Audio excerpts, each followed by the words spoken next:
Vamos ao texto sagrado, irmãos. Eu quero convidá-los ao livro dos Atos dos Apóstolos, capítulo de número 19.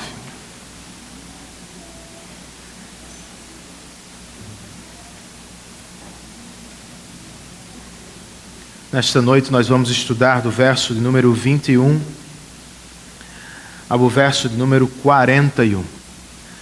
Um tio de Sabrina estava em nossa casa para visitar meu sogro. E pensando em agradar, eu lhe mostrei as iguanas que moram praticamente no nosso quintal.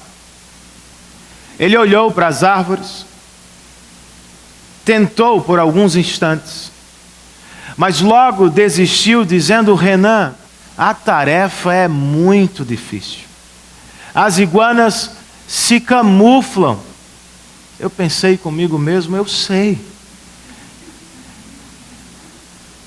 Mas procurá-las nas árvores é divertido exatamente por isso. Talvez você esteja me achando um pouco louco. Eu tenho para mim que Sabrina tem pensado o mesmo nos últimos dias. Pois toda vez que eu estudo na varanda, eu procuro pelas iguanas.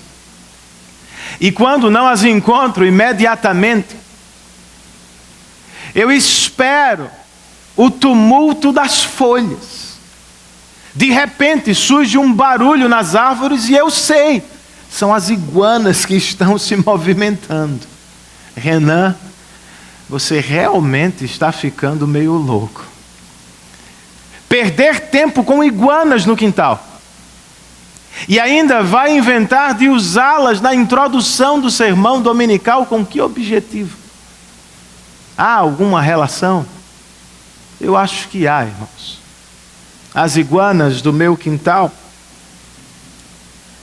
em certo sentido, se parecem com o Evangelho.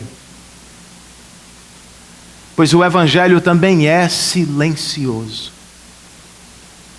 Às vezes é quase invisível. Mas se fomos salvos por Ele, o fato é, Ele está lá. Ao longo da caminhada, de maneira às vezes lenta, mas progressiva, o Espírito vai aplicando o Evangelho às nossas vidas. E em algum momento, os frutos aparecem. Foi o que aconteceu em Éfeso, irmãos. Pessoas foram salvas pela pregação do Evangelho. E quando os primeiros frutos de santificação, frutos de transformação apareceram, um tumulto tomou conta da cidade. O que fazemos quando temos de enfrentar tumultos por causa do Evangelho? Vamos ler os versos 21 e 22 para começar? O texto inspirado nos diz o seguinte: depois dessas coisas, Paulo decidiu no Espírito ir a Jerusalém, passando pela Macedônia e pela Acaia. Ele dizia: depois de haver estado ali, é necessário também que eu vá visitar Roma. Então enviou à Macedônia 2 dos seus auxiliares, Timóteo e Erasto, e permaneceu mais um pouco na província da Ásia. Vamos orar mais uma vez? Senhor, nós somos gratos por este dia que se chama pelo Teu nome. Por graça, o Senhor separou um dentre 7 e resolveu santificá-lo, dar a ele propósito e significado santos. O domingo é férias para a alma todas as semanas. Nós te agradecemos por isso. Nós te agradecemos porque podemos parar com as atividades que fazemos durante a semana. E porque podemos voltar toda a nossa atenção para a Tua glória, santidade e obra. É o que estamos fazendo neste culto. através das orações, canções e de maneira especial através da palavra que vamos ouvir. Assiste-nos, ó Espírito Santo de Deus, e glorifica o nome de Jesus. É o que nós pedimos, em nome dele e para a glória dele. Amém. Depois de quase 3 anos em Éfeso, o apóstolo Paulo estava pronto para partir, irmãos. O evangelho foi pregado e, como resultado, várias igrejas foram plantadas na região da Ásia. Agora, como lemos, o apóstolo pretendia visitar 2 cidades, Jerusalém e Roma. Para a primeira, Paulo queria levar uma oferta financeira, a qual deveria ser recolhida entre as igrejas da Macedônia e da Acaia, igrejas que ele mesmo plantou. Para a segunda, Roma, como lemos na carta aos Romanos, Paulo queria levar ofertas espirituais. E de lá, Deus permitindo e com a ajuda da igreja da capital, o apóstolo desejava levar o evangelho até a Espanha. Estes eram os planos e tudo parecia favorável. Até que um tumulto tomou conta da cidade de Éfeso. Os frutos do evangelho começaram a aparecer. E por causa dele, entre os incrédulos surgiram oposição e barulho. É o que vivemos às vezes. Por causa dos efeitos do evangelho nas nossas próprias vidas, nós também temos de enfrentar alguns tumultos ao longo do caminho. Como proceder? O que devemos fazer quando tumultos surgem ao longo da caminhada cristã? Vamos aprender com este texto, irmãos. Vejamos, para começar, qual foi o problema, ou qual foi a origem do tumulto em Éfeso. Naquele tempo, verso de número 23, houve um grande tumulto por causa do caminho. Percebam, não foram os cristãos que deram início ao tumulto. Como veremos, foram os não cristãos. No entanto, o texto sagrado nos diz aqui que o tumulto nasceu por causa do caminho cristão. Em outras palavras, o caminho cristão colidiu com os caminhos não cristãos da cidade de Éfeso, resultando, promovendo tumultos por causa do caminho cristão. Verso de número 24.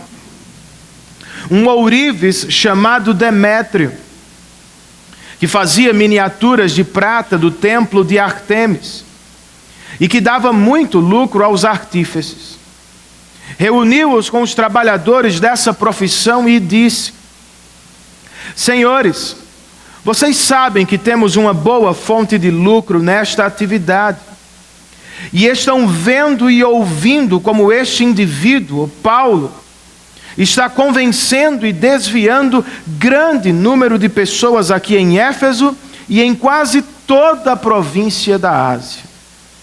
Diz ele que deuses feitos por mãos humanas não são deuses. Não somente há o perigo de nossa profissão perder sua reputação, mas também de o templo da grande deusa Ártemis cair em descrédito, e de a própria deusa, adorada em toda a província da Ásia e em todo o mundo, ser destituída de sua majestade divina. De acordo com Demétrio, irmãos, os profissionais, o templo e a própria deusa de Éfeso correm perigo, Todas estas coisas estão conectadas naquela cidade. A deusa promete as suas mais diversas bênçãos aos seus adoradores. O templo, uma das 7 maravilhas da época, atraía centenas de turistas ao longo do ano, além de funcionar como um banco de investimento para os cidadãos da região. Os artífices, obviamente, se aproveitavam da situação. Ganhavam dinheiro, vendendo miniaturas, réplicas, objetos supostamente sagrados. Tudo isso está agora ameaçado, irmãos. Por quê? Nas palavras do próprio líder sindical, Paulo está desviando pessoas da idolatria. Como consequência da pregação do apóstolo, os efésios que nasceram de novo estão abandonando os seus velhos caminhos. E pouco a pouco, pela influência do Evangelho e sob o poder do Espírito, eles estão assumindo o novo caminho, o caminho cristão. Eu lhe pergunto, foi o que você viveu também? Nossa vida, amigos, por causa do Evangelho, realmente mudou de rumo. Você que era um consumista desenfreado, deixou de ser. Você que vivia para os prazeres deste mundo, dependendo deles, como se fossem a sua vida, você já os abandonou. Você que era um chato com quem as pessoas tinham dificuldade de se relacionar, você mudou de verdade. E infelizmente, muitos crentes só levantaram as mãos perante um apelo emocional. Os mesmos nem sempre se curvam totalmente ao senhorio de Cristo. Muitos crentes entraram no rol de membros das igrejas, mas infelizmente nunca entraram no caminho do arrependimento, na avenida da transformação. A prova, irmãos, do que eu falo, suas vidas são as mesmas. Eles são os mesmos. Eles são idênticos. São iguais aos outros, às outras pessoas com quem vivem. Este é você, meu amigo. Minha oração nesta noite é que de verdade você seja alcançado pelo Evangelho. Como posso ter certeza, Renan, que fui alcançado? Como posso saber que estou sendo alvo do Evangelho? Transformação. Alguns irmãos nossos não poderiam articular o Evangelho tão bem. Talvez não conheçam a doutrina reformada como você. Mas é inegável que sejam cristãos.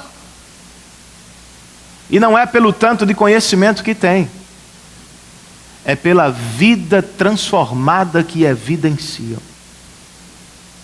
Eu e vocês precisamos ter vidas transformadas para a glória de Deus, irmãos. O Evangelho que nos alcança, como aconteceu na cidade de Éfeso, é o Evangelho que nos transforma, nos libertando das falsas adorações e nos liberando para conhecer e amar o Deus verdadeiro. Se é o que você não tem vivido, mesmo se chamando e se apresentando como crente, meu conselho nesta noite é: se arrependa de novo dos seus velhos caminhos e se aproprie do novo e vivo caminho que Cristo abriu para você na cruz do Calvário. Pois verdadeira vida, alegria duradoura, não se acham na adoração dos falsos deuses modernos. O que precisamos está em Deus e na comunhão com Ele. Mas se é o que você tem vivido, se é o que já vivemos como igreja, o que vem depois, irmãos? A verdadeira conversão sempre promove alguma transformação social. Alguns cristãos estão confusos. Qual é a missão da igreja? Cada igreja nos nossos dias parece ter uma. Uns vão dizer: a nossa missão é ser relevante, é ganhar a atenção dos não cristãos. Nós precisamos ser vistos como boas pessoas. Outros vão dizer: nossa missão é causar, é promover profundas transformações sociais. Foi o que Jesus nos disse, irmãos. As palavras que ficaram conhecidas como a grande comissão. O Senhor Jesus definiu nossa missão, nos dizendo que devemos fazer discípulos de todas as nações, batizando-os em nome do Pai, do Filho e do Espírito Santo, e depois ensinando-os a guardar e obedecer a tudo o que Ele nos ordenou. Nossa missão, portanto, é pregar o Evangelho, incluir os novos convertidos na família de Jesus, e depois, pelo restante de tempo que temos juntos, é discipulá-los, ensiná-los a obedecer a Cristo em todas as áreas da vida. E a transformação social, Renan? Irmãos, como aconteceu em Éfeso, ela será uma consequência, desdobramento do Evangelho. Pelo poder do Evangelho, cristãos abandonam velhos e terríveis vícios e assumem novos compromissos éticos e morais para a glória de Deus. É o poder do Evangelho que promove isso, irmãos. O que aconteceria se vivêssemos assim de fato? Tumultos. E você não deveria ficar surpreso com isso. Foi o que aconteceu antes no livro de Atos. É o que vai acontecer depois. É o que tem acontecido sempre que a igreja vive o caminho cristão para a glória de Deus. Os que lucram com caminhos não cristãos sempre perdem e sempre gritam àqueles que estão na avenida de Cristo.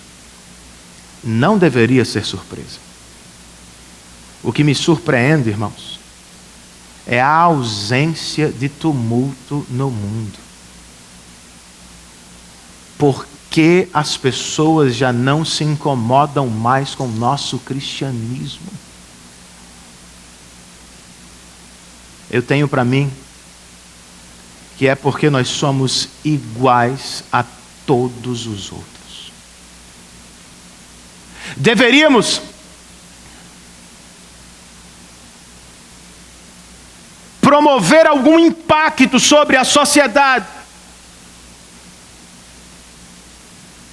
trazer alguma confrontação à nossa cultura, mas não é o que fazemos. Comumente nós assumimos o estilo de vida não cristão. Temos os mesmos objetivos, funcionamos pelos mesmos princípios, comemos, trabalhamos, viajamos, casamos do mesmo jeito. Não há muita diferença. Por isso recebemos tantas tapinhas nas costas. Se esta é a nossa vida, irmãos, que o Senhor tenha misericórdia de nós nesta noite. E que Ele promova em nosso meio verdadeiro arrependimento. Que abandonemos os velhos caminhos que entristecem o Espírito. E que outra vez voltemos para os caminhos que glorificam a Deus. Foi por causa do caminho cristão que Éfeso entrou em tumulto. Agora, quais foram as reações apresentadas pelas pessoas que estavam ali? O que temos entre o verso 28 e o verso 34 é um contraste. Uma comparação entre a postura da multidão e a de Paulo. Primeiro, versos 28 e 29, Lucas nos diz que ao ouvirem isso, eles ficaram furiosos e começaram a gritar: grande é a Ártemis dos Efésios. Em pouco tempo a cidade toda estava em tumulto. O povo foi às pressas para o teatro, arrastando os companheiros de viagem de Paulo, os macedônios Gaio e Aristarco. Demétrio conseguiu o que queria com um discurso. Deixou a cidade em um tumulto. Mas de novo precisamos perguntar por quê? Saltando por agora sobre os versos 30 e 31. Vamos ler o verso 32, 33 e 34. O texto registra: a assembleia estava em confusão. Uns gritavam uma coisa, outros gritavam outra. Mas notem isso: a maior parte do povo nem sabia por que estava ali. Alguns da multidão julgaram que Alexandre era a causa do tumulto. Quando os judeus o empurraram para frente, ele fez sinal pedindo silêncio com a intenção de fazer sua defesa diante do povo. Mas quando ficaram sabendo que ele era judeu, todos gritaram a uma só voz durante cerca de 2 horas: grande é a Ártemis dos Efésios. Muitos nem sabiam por que estavam ali. Mesmo assim, gritaram por quase 2 horas. Como nota o Dr. John Stott, comentando o texto, esta sessão começa e termina com os gritos histéricos dos efésios. E em última análise, é a única coisa que o paganismo pode fazer contra Paulo: gritar até ficar rouco. Mas e Paulo, irmãos? Como reagiu diante do tumulto de Éfeso? Versos de número 30 e 31, Lucas nos diz que Paulo queria apresentar-se à multidão, mas os discípulos não o permitiram. Alguns amigos de Paulo, dentre as autoridades da província, chegaram a mandar-lhe um recado, pedindo-lhe que não se arriscasse a ir ao teatro. A multidão estava agitada, confusa e por isso gritava sem parar. Paulo, ao contrário, é retratado por Lucas aqui como um homem corajoso, calmo e lúcido. Ele queria se apresentar à multidão. É típico de Paulo fazê-lo. Depois de apanhar em Listra, até ser dado por morto, ele simplesmente se levantou e voltou para a cidade para continuar a missão. Ele foi açoitado em Filipos. Foi preso por causa do evangelho, mas durante a noite, o texto registra, ele cantava a Deus. E logo depois continuou pregando o evangelho. Aqui em Éfeso, Paulo é descrito, como coloca certo comentarista, como uma rocha inabalável em um mar revolto. Todos gritam, todos perdem a calma. Paulo permanece firme. Ele queria se apresentar à multidão, só não o fez, porque, como lemos, discípulos e amigos do alto escalão da cidade lhe pediram que não se arriscasse. Você tem amigos assim?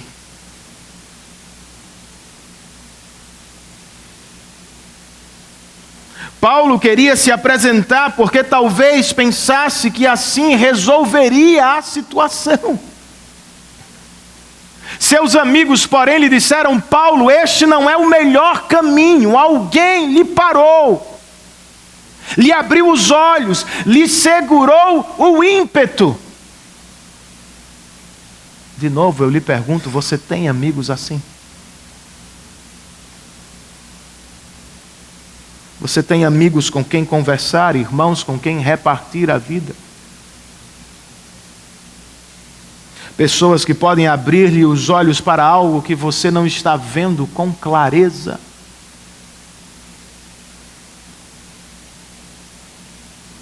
Eis porque precisamos tanto de igreja, de irmãos em Cristo, de amigos cristãos. Eles nos ajudam a ver, nos ajudam a crescer, irmãos.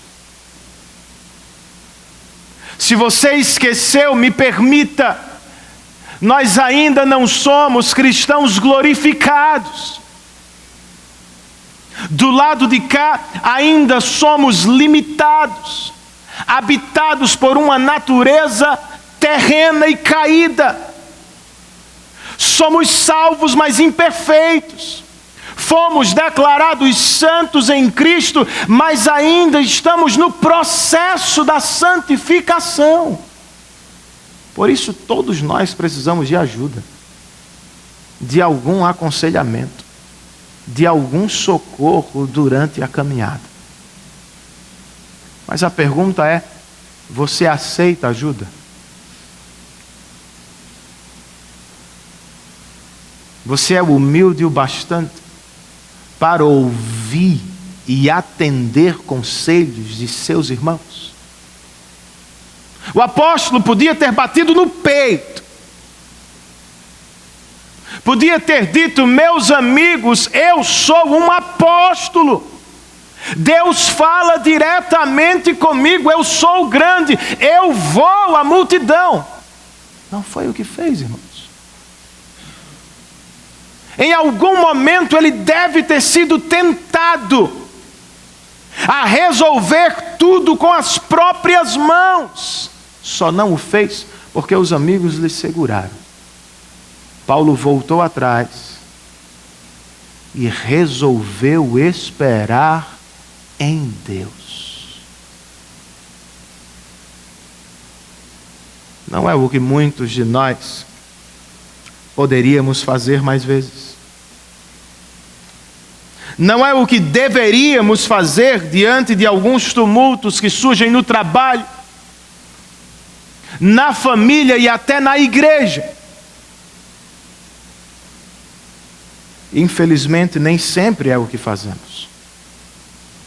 Por vezes, agimos precipitadamente, falamos sem pensar, pois cremos que na força do braço vamos conseguir tudo o que queremos.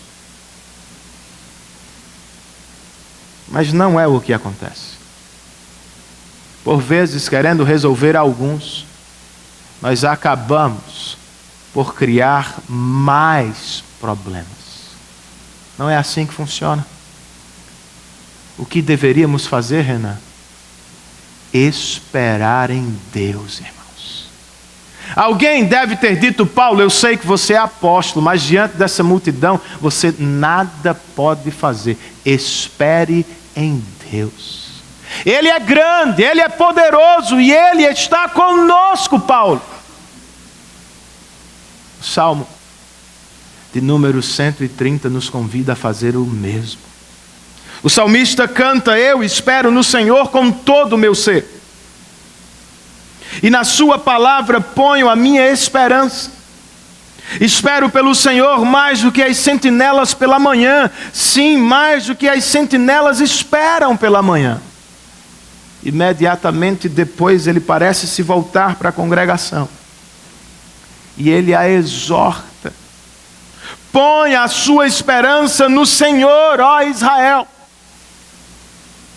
Pois no Senhor há amor leal e plena redenção. Ele próprio salvará o seu povo. É o que precisamos fazer, cristãos. Quando a nossa alma está em tumulto, quando o nosso coração se agita, quando a nossa mente não para de pensar,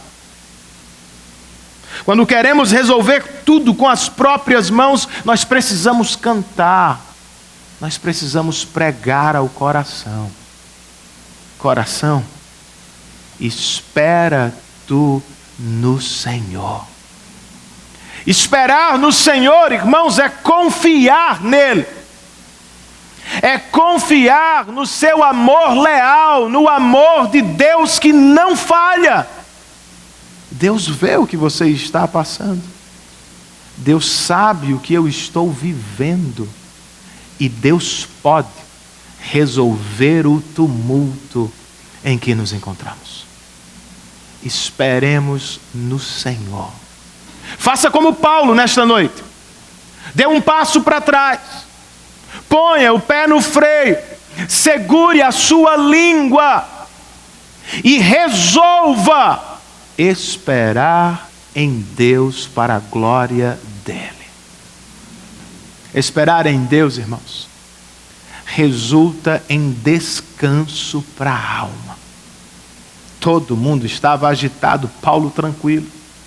A multidão gritava sem saber o que estava falando. Paulo estava em paz. Não é o que queremos em meio aos tumultos da vida? Paz é o que recebemos quando esperamos ativamente no Senhor. Escutem a promessa de Isaías. O profeta disse: tu, Senhor, guardarás em perfeita paz aquele cuja mente está firme em ti, porque em ti ele confia.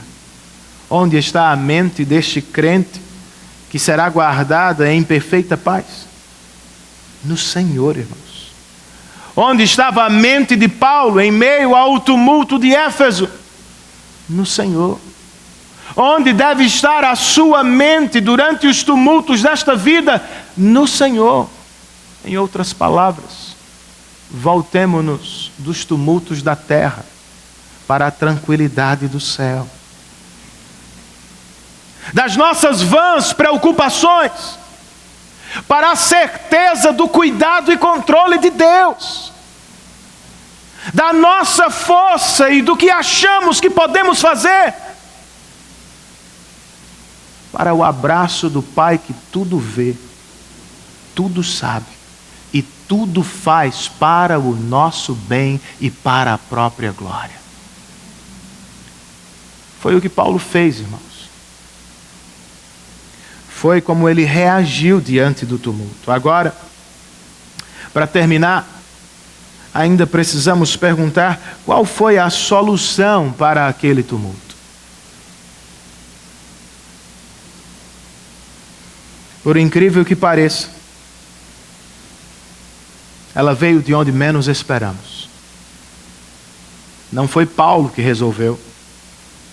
Não foi um cristão que trouxe solução. De acordo com Lucas, verso de número 35, foi o escrivão da cidade que acalmou a multidão. Agora, como ele o fez, irmãos? Quais foram os argumentos que ele usou naquele discurso? Primeiramente, verso de número 35 e 36. O escrivão da cidade disse: Efésios, quem não sabe que a cidade de Éfeso é a guardiã do templo da grande Ártemis e da sua imagem que caiu do céu? Portanto, visto que esses fatos são inegáveis, acalmem-se e não façam nada precipitadamente. Em segundo lugar, verso 37, ele disse: vocês trouxeram estes homens aqui, embora não tenham roubado templos, nem blasfemado contra a nossa deusa. Terceiro argumento, verso 38 e verso 39. Se Demétrio e seus companheiros de profissão têm alguma queixa contra alguém, os tribunais estão abertos e há procônsules. Eles que apresentem suas queixas ali. Se há mais alguma coisa que desejam apresentar, isso será decidido em assembleia conforme a lei. Por último, verso 40.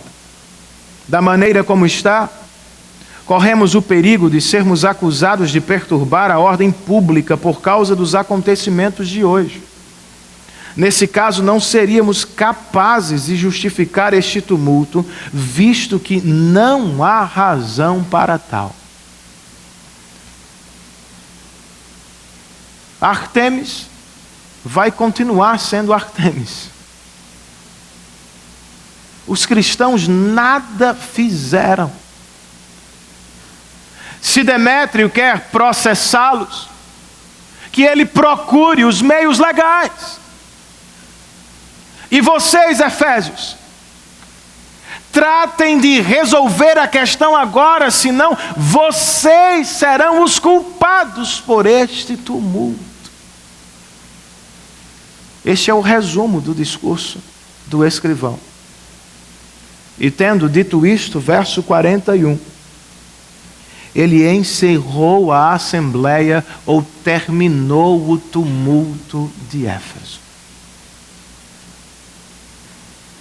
Agora, antes de partir para considerações práticas, o que será que Lucas quer com este episódio, irmãos? Qual é o propósito do registro? De novo, eu cito o Dr. John Stott, que escreve: Lucas quer mostrar aos seus leitores que Roma não tem acusação contra o cristianismo. Em Corinto, o procônsul nada viu em Paulo para condená-lo. E em Éfeso, o escrivão deixou claro que Gaio e Aristarco eram inocentes.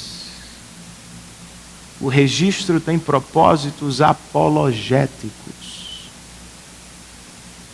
Roma não tem por que se preocupar com os cristãos. Estes, por sua vez, também não precisam se preocupar demais com os tumultos da vida. A igreja de Cristo vai seguir crescendo, sob a mão poderosa de Deus e para a glória do nome de Cristo Jesus. Você crê? Mas qual é a nossa parte? Se queremos aprender com este texto, irmãos, nós precisamos dar ouvidos ao que o escrivão diz dos nossos irmãos. Primeiro ele disse: os cristãos nem roubaram os templos, nem difamaram a nossa deusa. Mais tarde, ao final de seu discurso, ele diz que não foram os cristãos, foram os próprios efésios que perturbaram a ordem pública. Eu estou falando de testemunho, irmãos. Como igreja, o que precisa ficar claro para o mundo é: o cristianismo não é um movimento político revolucionário. Nosso objetivo não é promover desordem ou derrubar governos. Jesus e Paulo nos ensinaram a respeitar e honrar as autoridades. E este último, sob inspiração do Espírito, disse que devemos orar pelas autoridades. Muito facilmente nós falamos delas. Mas será que, como mandam as Escrituras, nós oramos por elas? E será que não estamos enganados, cristãos? Alguns crentes demonizam as autoridades estabelecidas. Outros as idolatram, como se fossem a nossa grande salvação.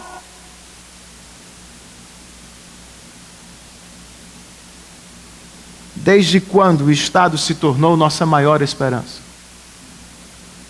E desde quando nossa missão se tornou cumprir a agenda política do mundo?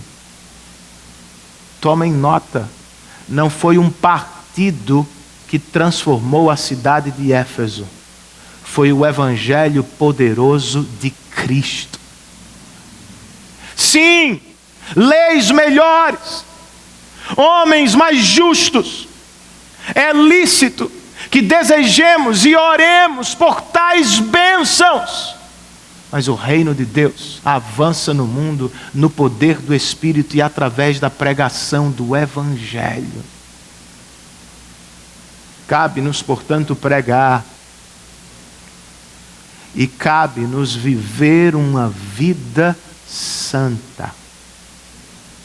De novo, o escrivão nada tinha para falar dos nossos irmãos.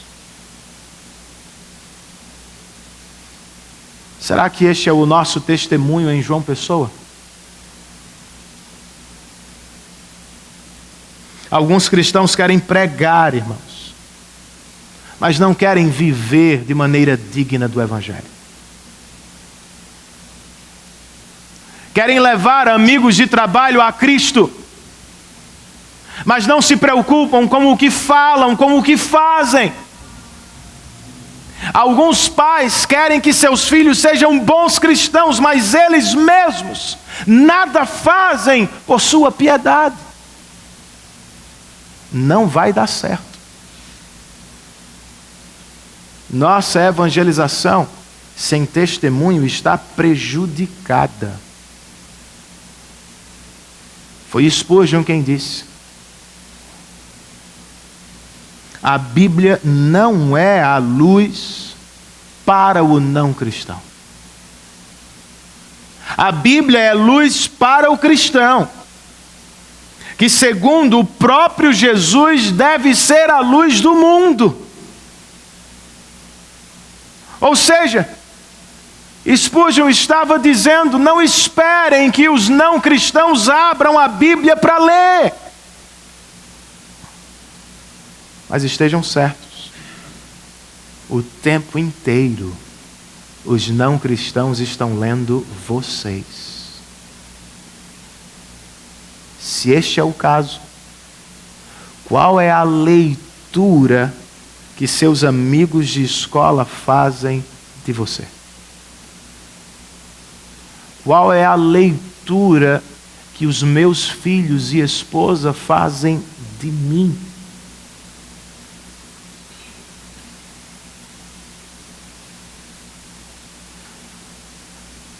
Nós precisamos, irmãos, orar pelas autoridades, pregar o Evangelho para a salvação dos perdidos, edificar uma igreja saudável para a glória de Deus e viver de maneira digna do Evangelho. Reverendo Paulo Anglada disse que estas são as maiores contribuições que podemos dar ao mundo. Mas e a oposição, Renan? A igreja vai seguir crescendo? Irmãos, mesmo que Satanás, tentando nos parar, mude as estratégias, o Evangelho de Cristo vai triunfar para a glória de Deus. Ora, o Senhor vai nos proteger, enviando-nos, como lemos no Salmo, anjos para nos guardar. Foi o que ele fez com Pedro. Ora, o Senhor vai nos proteger através de um escrivão ímpio. Mas a verdade bíblica permanece a mesma nos dois casos. Deus guarda.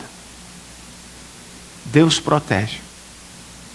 A mão invisível do Senhor não se apartará das nossas vidas. Mas e os meus tumultos, Renan? Lembre-se, meu irmão, do maior de todos eles. O Senhor resolveu o maior dos tumultos na cruz do Calvário. Você se lembra? Eu e vocês, por nossos próprios pecados, éramos inimigos de Deus. E deveríamos ser condenados ao tumulto eterno do inferno. É justo que Deus o faça. Mas por graça e em amor, o justo juiz enviou ao mundo o seu único e perfeito Filho, que de maneira voluntária, livre e sem carregar culpa alguma nos ombros, entregou-se no Calvário, tomando o nosso lugar e recebendo de uma vez por todas todos os tumultos infernais que deveriam cair sobre nós. Por causa da morte substitutiva de Cristo e de sua ressurreição, nós fomos poupados do tumulto do inferno. Usando a lógica de Paulo aos Romanos, se ele nos livrou do maior dos tumultos, por que não nos guardará em todos os outros infinitamente menores? Mas Renan, eu não estou vendo. Não há nada de muito especial acontecendo lá, meu irmão. Você não precisa ver. Você precisa confiar. A mão invisível de Deus está trabalhando de maneira especial para cuidar de seu povo sempre. Agora, o socorro dele, às vezes, vem de onde menos esperamos. Mas ele vem. E nós o louvamos por isso. Voltando à história da introdução, irmãos. Eu preciso dizer que recentemente minha tarefa ficou um pouco mais fácil. As árvores do meu quintal foram podadas. E por isso as iguanas ficaram mais expostas. Elas ainda somem, se escondem. Mas eu as acho com menos dificuldade. É o que também vivemos na vida cristã, irmãos. Vez por outra, o Espírito Santo resolve nos abençoar com avivamentos. Os chamemos assim. Nos levando a uma vida mais piedosa e de frutificação mais visível. É o que eu espero para todos nós. Uma vida cristã frutífera para a glória de Deus. No entanto, não podemos esquecer, quando a frutificação surge, quando a transformação começa a tomar lugar no nosso coração, do lado de fora, inevitavelmente tumultos também aparecem. Mas não há o que temer, irmãos. O inimigo foi vencido na cruz do Calvário e o máximo que pode fazer agora é gritar. E ele o fará, pensando em nos assustar. Seus gritos, porém, estão com os dias contados. E até lá, cristão, lembre-se, estamos sempre sob a poderosa e maravilhosa mão invisível de Deus. Você está protegido em Cristo. Curve a sua cabeça, feche os seus olhos e faça a sua oração em resposta à mensagem que ouviu e em preparação para a mesa do Senhor.